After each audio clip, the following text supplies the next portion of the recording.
This is lesson 4. The title of this lesson is Dispossessed Kings, Humans as Fallen, Finite, and Frustrated. Dispossessed Kings, Humans as Fallen, Finite, and Frustrated. And I call it Dispossessed Kings. That's actually a quote from a man named Blaise Pascal. You see another quote by him there referring to the book of Ecclesiastes. He was a mathematician, he was a scientist, and also a Christian apologist. What he did when he studied the Bible and humans, he observed that in humans there's this big contradiction, a polarity, a duality. On the one hand, humans are pretty great creatures. We can write poetry, compose music, build architecture, we could relate to each other. We have amazing powers and abilities. On the other hand, we're really miserable. And part of our misery comes in that we know that we should be great. He says, a tree doesn't get miserable the way a human gets miserable. Because a tree is just happy being a tree, if it can think at all, right? But why are we so unhappy? Because deep down inside we realize that our condition as it is not what it should be. And what Pascal is saying, how can you explain this duality in humans? We're miserable on the one hand, we're not great on the other hand, we long for greatness, and we have this craving for greatness. How can you explain this except in terms of the Bible? That God created man to reflect his image. God created man to exercise dominion over the earth, which man has completely failed to do. And because of this, we should be kings, right? God has delegated to us his kingly authority, but we've abdicated that because of our choice to live life independently, and now we're dispossessed kings. Can you imagine how much more unhappy a man would be who had once been a king and now was not, than a person who had never known what it was to rule and to be rich? You see that a peasant who never knows riches and has never known riches, has never known authority, would be much happier than a person who was a king and has fallen, right?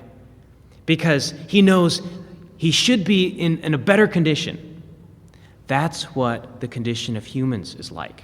We're like dispossessed kings. We have this craving. That's what Ecclesiastes means by he has put eternity in the heart of man. Like we long for something that's bigger and greater and eternal, and yet we know we don't have it. And so that's why the last assignment I had for you at the end of the last lesson was to read through the book of Ecclesiastes and note what it says about humans. When you read through the book of Ecclesiastes, one of the things that will just burst out at you is that people are fallen. People are fallen. Humans are fallen, and Solomon, throughout this book, is reflecting on the world twisted by the fall. The clearest observation, this is going to your handout, the clearest observation about humans is that we are not what God intended us to be. So if you have your Bible, I want you to turn to Ecclesiastes and look at chapter 7 and verse 29. This is a clear statement of Solomon reflecting on the world and humans as they have been affected by the fall. And this is a characteristic of the entire book of Ecclesiastes. He's reflecting on the effect of the fall. He says in verse 29 of chapter 7, "Lo, this only I have found, that God hath made man upright," and God did, God made man perfect, "but they have sought out many schemes."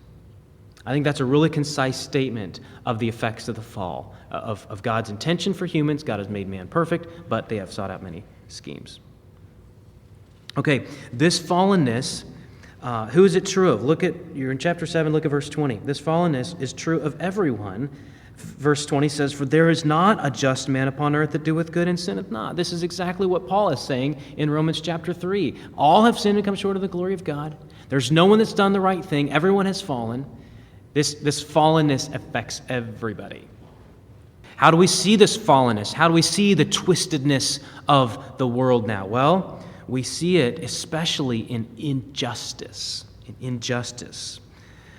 When crimes are not punished. You're in chapter 7. Glance over at verse 11 of chapter 8.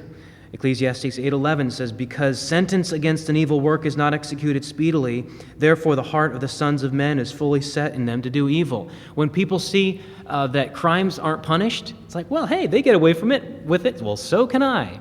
There's injustice, and it breeds more injustice. This is a reflection on a world that's been twisted by the fall. We see the fallenness exhibited in you'll appreciate this if you've been to the DMV or have any issue with the government, in government bureaucracy.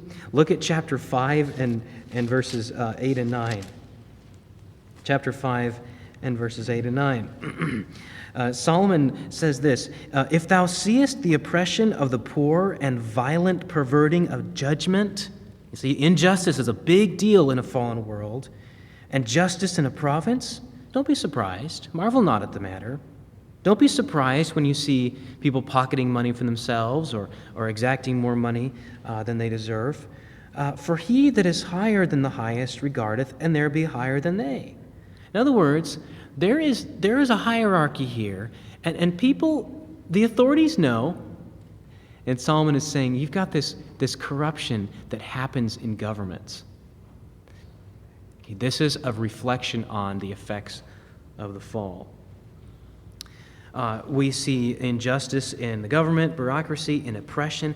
And this is a really dark part of Ecclesiastes. In chapter 4, verses 1 through 3, as Americans, we don't face this because we are blessed with a very good system. I mean, as frustrated as we get with things, if you've lived in another country where there is corruption and bribery, it's just a way of life, we really have it good. You read this in chapter 4, verses 1 through 3. So I returned and considered all the oppressions that are done under the sun, and behold, the tears of such as were oppressed, and they had no comforter. And on the side of the oppressors there was power, but they had no comforter, that is the oppressed. Wherefore I praised the dead, which are already dead, more than the living which are yet alive. Yea, better is he than both they which hath not yet been, who hath not yet seen the evil work that is done under the sun. Why is this such a dark part of the book?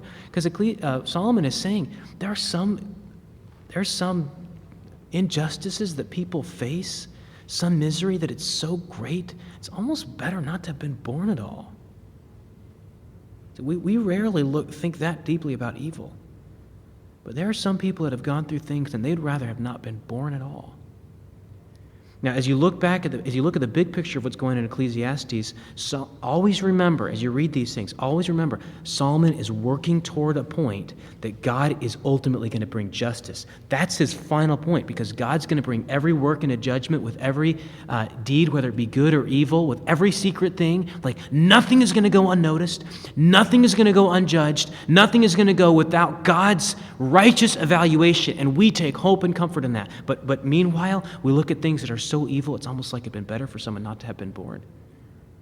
God has taken that into account too. So when you read verses like this, read it with the end in mind, that there is a God and he's right, and he's going to right every wrong in the end. But this is right now, in the world that we live in, that has been perverted and twisted and made crooked by our own sin, that's the reality. And Solomon is reflecting on the fallenness of people. So it's fallenness exhibited in injustice, and then some other things here in chapter 10, verse 18. In laziness, we won't go there for the sake of time.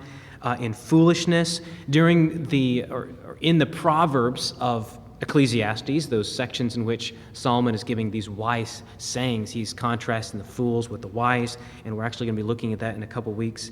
And then, so foolishness, it goes laziness, 10:18, and then foolishness, 10:2 through 3 and 14, and then distorted relationships in chapter 7, verses 25 through 28. So the fallenness, in case you're missed any blanks, the fallenness is exhibited in injustice, in laziness, people's laziness, in foolishness, and in distorted relationships. We looked at this last time when we were kind of puzzling over the end of chapter 7. When you could turn there. When Solomon says that, look at verse 25, chapter 7, verse 25. I applied mine heart to know and to search and to seek out wisdom and the reason of things and to know the wickedness of folly, even the foolishness of madness. And I find more bitter than death the woman whose heart is snares and nets, and her hands as bands. Whoso pleaseth God shall escape from her, but the sinner shall be taken by her. Wow, that's a pretty harsh statement about women. Behold, and then he goes on, behold, this have I found, saith the preacher, counting one by one to find out the account, which yet my soul seeketh, but I find not one man among 1,000 have I found, but a woman among all those have I not found. How are we supposed to take that statement? We talked about that last time, that what Solomon is doing here, he's reflecting on how the fall has so distorted human relationships. Well, think about who's writing this now. This is the guy that had how many wives and how many concubines? Okay, I think he knew something about a woman whose heart is snares and nets and whose hands are as bands. Okay, I think Solomon knew something about wily women, don't you?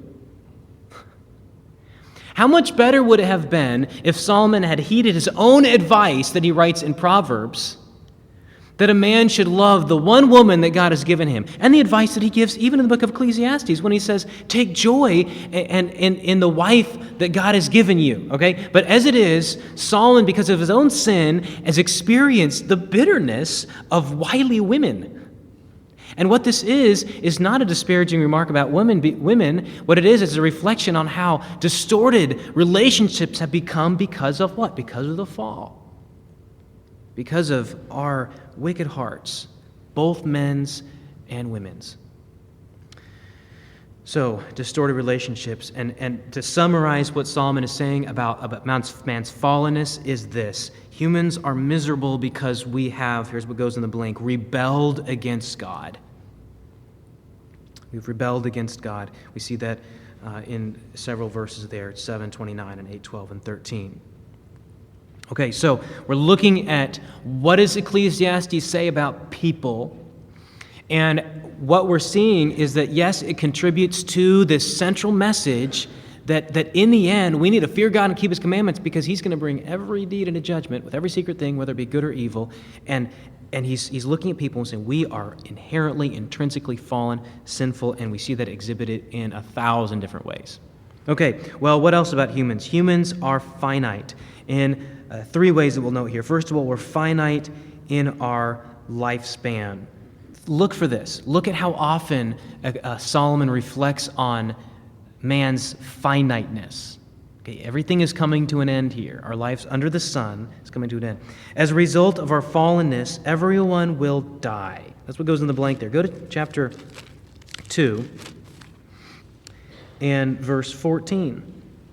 This is in the midst of Solomon's search to figure everything out and to find out whether it's better to be wise than foolish. And at first, he concludes, in light of verse 14, that it doesn't matter. Now, that's not what he ends up concluding. He ends up concluding that wisdom is better because wisdom is part of what it means to live in the fear of God. But at this point, again, read it with the end in mind. He says, the wise man's eyes are in his head, but the fool walketh in darkness, and I myself perceived also that one event happeneth to them all. What event happens to both the wise person and the foolish? Well, they both die.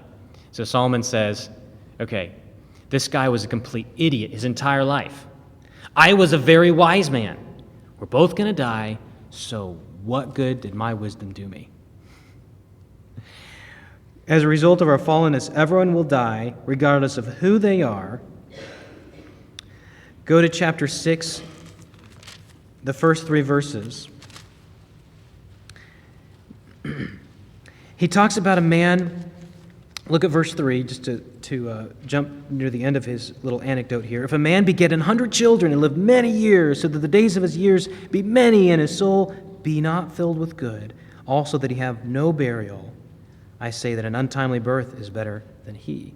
He is recounting the life of a person who accomplished much, who had many children, and yet he died. So Solomon is saying, because of our fallenness, it doesn't matter who you are, wise or foolish, it doesn't matter what you've done.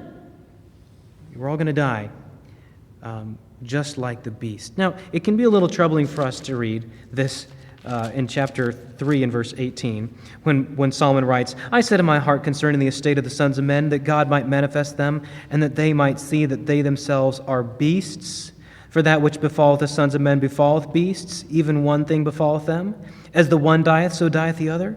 Yea, they have all one breath, so that a man hath no preeminence above a beast, for all is vanity.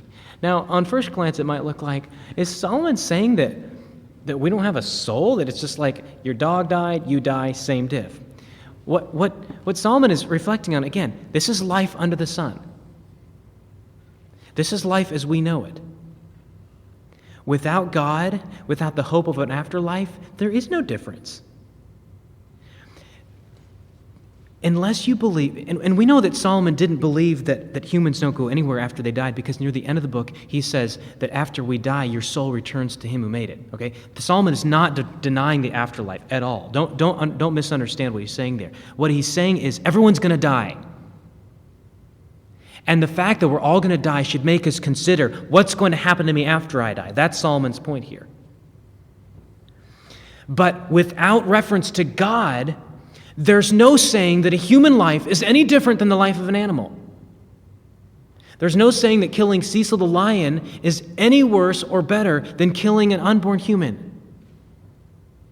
You see how without God in the picture, there's no value? The worldview that gives rise to the slaughtering of humans is a worldview that says there is no God and there is no morality. So this is just tissue. You see how we have to proclaim the worldview that there is a God and it does matter what you do in this life. You have to proclaim that. You have to believe that, because without that, it only makes sense to do the atrocities that our country is engaged in. And by the way, we should groan and sigh over that. But it's the result of a mindset that has forsaken God. A mindset that abandons what Solomon concludes this book with when he says, God is going to bring every work into judgment. I take hope in that. He's not saying that there's no afterlife. He's saying that under the sun, life apart from God, this is what happens because of our fallenness. We all die no matter who you are, no matter what you've done, no matter how much you've achieved in your career, no matter the talent you have, everything ends the same way. Now, Ecclesiastes 12, 1 and 7 is a very interesting poetic description of the process of what? Anybody know? Yeah, he's describing the process of aging. Okay? Now, let me explain this to you. When he says this, the keepers, this is in verse 3. The day when the keepers of the house shall tremble. Those are your arms and hands. They'll start to shake and tremble. When the sound of the grinding is low. Those are your teeth, okay? And before the days of good dental hygiene and good dentists, this was a reality. Teeth fall out and you quit grinding. The strong men, what are the strong men? The strong men shall bow themselves. Those are your legs. They won't be as straight and sturdy as they used to be. And those that look out of the windows shall be darkened. What are those that look out of the windows? Those are your eyes. Your eyesight will begin to fail. You rise at the voice of the bird. You can't sleep as well. The daughters of music brought low. This might be referring to hearing or perhaps attention span being diminished. When they shall be afraid of that which is high, a fear of heights. When my kids are just starting to walk, it is no big deal for them to fall down because they've only got like 6 inches to fall. But when you're elderly, falling down is a big deal. That's what Solomon is saying here. And fear shall be in the way. The word way there refers to streets, the busyness of traffic. Can you imagine what traffic is dangerous in modern world. It was dangerous in the ancient world too, with carts and camels and horses and mules jostling and people running around. And it's scary for an older person. The grasshopper shall be a burden. Again, this is not, people aren't entirely sure what this is referring to, but grasshopper is very small and light, maybe mean things that shouldn't be a burden or shouldn't be heavy are heavy. Desire shall fail because man goeth to his long home, and the mourners go about the streets. Now, what about this? Verses 6 and 7, the silver cord being loosed, the golden bowl being broken, the pitcher being broken at the fountain, or the wheel broken at the cistern. Well, different interpretations for this, but what I believe is going on in verses 2 through 5 describes the process of aging, but verse 6 describes in poetic form a sudden death, an unexpected death. And this could happen too. The silver cord be loosed. This is probably referring to the kind of chain that held up a lamp from a ceiling in the ancient days. And suddenly it falls down, the lamp spills over, and the light goes out. The golden bowl be broken, probably again referring to a kind of lamp in which oil was. And suddenly it falls off the table or it falls off a shelf, and it's shattered, and the light goes out. Or the pitcher be broken at the fountain. I think this refers to a premature death in which there's a pitcher of water at the fountain or a well, and before it even gets back home, it gets broken and the water spills out. Or the wheel broken at the cistern. The wheel there refers to that pulley mechanism whereby people would bring the bucket or the pitcher up from the well, and even the wheel gets broken, and the bucket falls back into the wall before it even gets pulled out. Untimely death. What is Solomon's point in saying all this? Is it just to depress us? It's just like, thank you very much. I come to Sunday school this morning and you begin to describe me the process of aging and say, you're going to die, and it could be all of a sudden. What is Solomon's point here? Well, look at the beginning of this chapter. What he's saying to young people. He's addressing people who are right now in the flower of their youth, and he's saying, remember now thy Creator in the days of thy youth. Here's what he's saying. Young people, give your best days to God. And give them now, because age does diminish your strength and your ability, because never again will you have such vigor and opportunity for service. Young people, give your best days to God now. And this is what those of us who are growing older, and those of you who are older and you've seen more of life, this is what you should be encouraging young people with. You should be saying, you know what? Give your best to God and give it now. And insofar as you regret doing that, not doing that, then you should say, listen, I didn't give my best to God. There was things that I wish I'd done, and I wish you would do it because that's truly what's most fulfilling. Or if you have given your life to God, you can say to those young people, I can say this from the bottom of my heart because I know it's true. You will never regret it. Okay, that's Solomon's message. He said, death is coming. It could be sudden. The silver cord could be broken and snapped. That golden bowl could be crushed. That wheel could be broken at the cistern. The pitcher could be shattered at the well. So give God your life now. Don't waste your youth. Don't waste your time. Don't waste your energy. Do great things for God and do it now. Don't do it later. Because God's going to hold us accountable. God's sovereign over all. He's the judge. We are finite in our lifespan.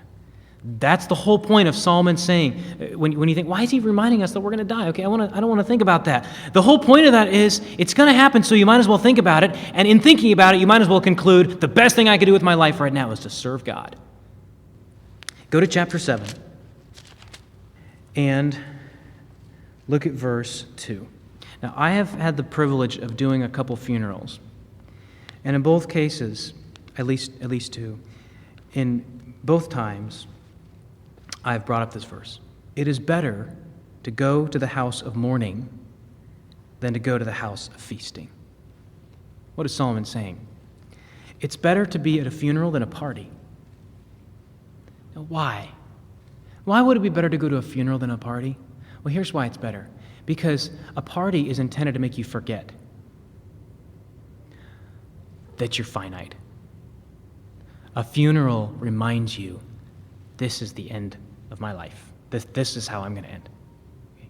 Wise living comes when you realize my life is finite. Foolish living comes when you think you're invincible. Have you ever done anything wise when you thought you were invincible? I've done some dangerous things. When I was younger, I did some dangerous things before I was married, before I had kids. That will really kind of sober you up because you realize, well, there are people depending on me. And kind of that, Die? Death? What is that? So I'm going to do crazy things. You know what? The reason why it's better for us to go to a funeral than to a feast or a party is because what he says here in verse 2, for that is the end of all man, and the living will lay it to heart. It's good for you to think about that. You're not going to last forever, so fear God. Keep his commandments. Okay, we're finite in our ability compared to God. We're infinitely weak. We're finite in our understanding. We can't comprehend everything God is doing. This was the whole point of Solomon's search. He says, I want to find out everything. We talked about the picture on the puzzle box. There are some pieces of my puzzle that don't seem to fit with this set, and so give me the whole picture so I can see what God is doing. And God says, you can't understand the whole picture because you're human, you're finite. What you need to do is you need to trust where I'm telling you to put the pieces. Solomon wanted to figure everything out, but he realized, I can't. We don't know the future, particularly when we will die. Okay, we're fallen, we're sinful, we're finite in our lifespan, our ability, and our understanding. And because of our fallenness and because of our finiteness, we're frustrated. This is a really big theme here in the book of Ecclesiastes. He talks a lot about work. He talks about being frustrated with work. Have you ever been frustrated with your work? If you've been frustrated with your work, then Ecclesiastes is a really good book for you to go to and understand why you get frustrated with your work. Because this is a kind of a guy thing, mostly. We try to derive meaning from our work. Like, when you ask a man his name, what's usually the next question you ask him when you want to get to know him? What do you do? Well, that indicates that very deeply ingrained into our thinking is that a man's identity is so linked to what he does. His career, his occupation, because so often that's where we try to gain our sense of meaning and identities from our work. And yet Solomon is saying, I've done a lot of really great things, and I step back and look at it all, and I think it's meaningless. Well, what is that supposed to teach us? It's that you cannot find meaning in your career. You cannot find fulfillment in what you do. We tend to be frustrated by our work. We don't ultimately gain from our work, even though it's what we spend our lives doing, because after we die, we're just going to leave it to someone else anyway. He says in chapter 4, verse 4, that what often motivates a person in his or her work is envy of your neighbor. How nice car they have. That's going to keep you motivated. It's a pretty big house down the street. That's going to keep you motivated. I'd like to have those sort of vacations. That'll keep you working. Isn't Solomon so observant about human nature that so much of what we do is motivated by envy of our neighbor? But we're never satisfied with it. And Solomon says this can lead to despair in verse 20 of chapter 2 and vexation. We're frustrated with attempts at satisfaction because we're not satisfied with what we see or hear, with our work or with our wealth. On the other hand, he says, and we looked at this last time, that we can be fulfilled. We are fulfilled when we enjoy life not as containing the key to happiness, but when we enjoy the things God has given us as gifts from God. See, what we end up doing, we turn God's gifts into our idols, instead of seeing God's gifts as channels whereby we may say, thank you, God. See, happiness is not found in what God has given you. Happiness is found in the one who gave it. But here's what we do. We turn God's gifts into idols. We take sports as a gift from God. You can enjoy sports. We tend to turn sports, a gift, into an idol. Relationships, a friendship, is a gift from God. We end up idolizing that, right? This is what the wise man does. The wise man says, I'm going to enjoy my work because God let me do it. I'm going to enjoy my family because God has given it to me. I'm going to enjoy the wealth that God has given to me, that I have, because it's a gift from God. But the minute we start thinking, I'm going to extract pleasure from this, is the minute we become shriveled and desperate and despairing and vexed in our hearts. That's where our misery comes.